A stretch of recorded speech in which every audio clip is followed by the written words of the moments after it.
Thank you, Mr. President. Merci, Monsieur le Président. Mesdames et Messieurs, je me saisis de cette occasion pour à nouveau dire toute la solidarité du peuple israélien avec le peuple de France. Nos deux peuples ont une expérience longue et amère de la lutte contre le terrorisme et ça n'a là rien de surprenant en raison du fait qu'Israël et la France ont en commun ces qualités-là que les terroristes souhaitent mettre à mal: la liberté, l'égalité, le pluralisme, la tolérance, la démocratie.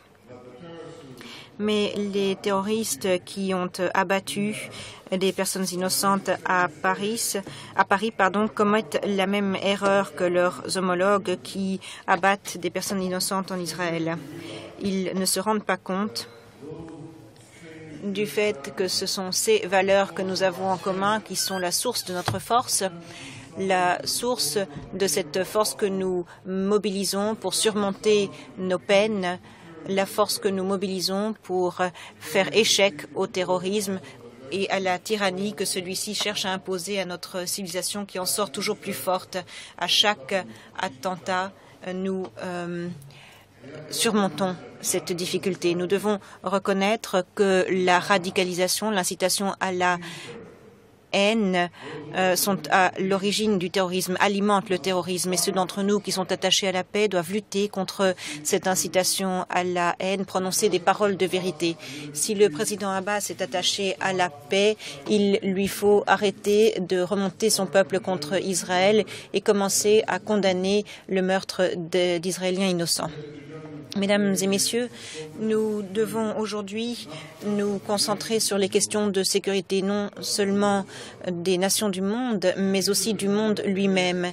Et alors qu'Israël joue un rôle de chef de file dans la lutte contre le terrorisme, nous jouons également ce même rôle de chef de file dans la lutte contre les changements climatiques. Il s'agit, pour ce qui nous concerne, d'un dossier absolument clé, d'un dossier clé pour les nations industrialisées, mais aussi pour les nations en développement.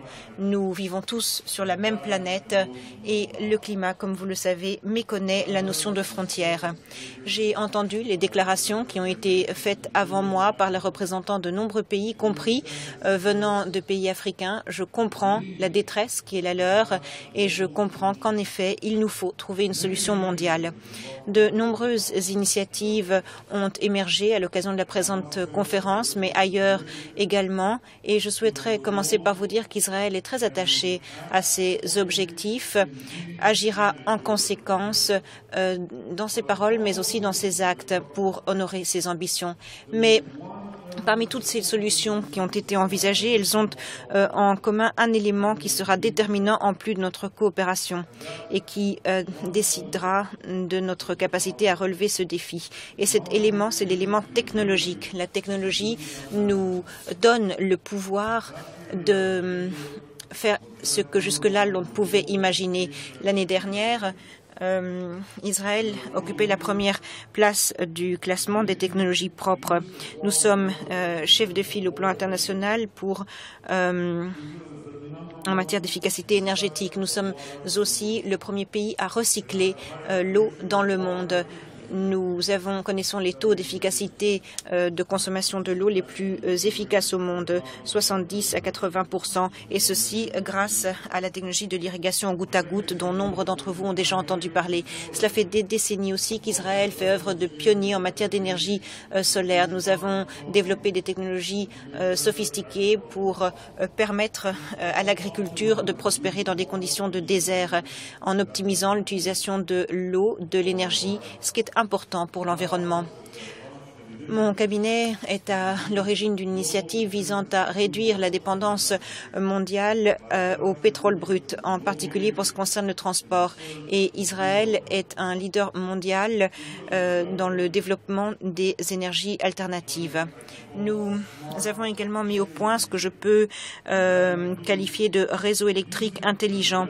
Nous utilisons les bâtiments résidentiels, non seulement en tant que consommateurs d'énergie, mais également en tant que élément de production individuelle, ce qui, je crois, est la voie à suivre pour l'avenir. Tout ce dont je vous ai parlé ici s'inscrit dans le cadre d'un seul et même objectif, à savoir optimiser la matière dont nous utilisons et affectons nos ressources. Et en Israël, il nous a fallu opter pour l'optimisation depuis notre naissance. Nous avons très peu de ressources, énormément de pression hydrique, car très peu d'eau, et nous devons apprendre à en faire toujours plus avec toujours moins. Et puisque je vous ai parlé d'eau, imaginez que la pluviométrie, depuis nos 60 ans d'indépendance, a réduit de moitié, alors que notre population a augmenté de 10 fois, notre PIB par habitant augmenté 40 fois. Nous avons dû apprendre à faire toujours plus avec toujours moins. Et c'est ce que la planète doit à présent apprendre à faire. Nous devons apprendre à mieux utiliser des ressources qui vont diminuant. Et Israël est un petit pays, certes, mais un pays à l'origine de très grandes idées.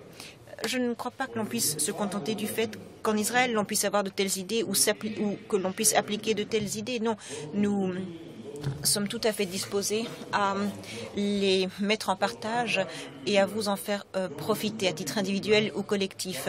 J'aimerais donc nous inviter les uns les autres à traiter de la question des changements climatiques et de l'environnement général de manière à faire de cette planète un monde plus sûr et beaucoup plus pacifique pour les générations présentes et à venir. Et puis je vous ai parlé d'efficacité et puisque je vous en ai parlé, je ne suis pas sûre mais je pense que j'ai respecté le temps de parole qui m'était imparti. Je vous remercie de votre écoute attentive. Merci beaucoup.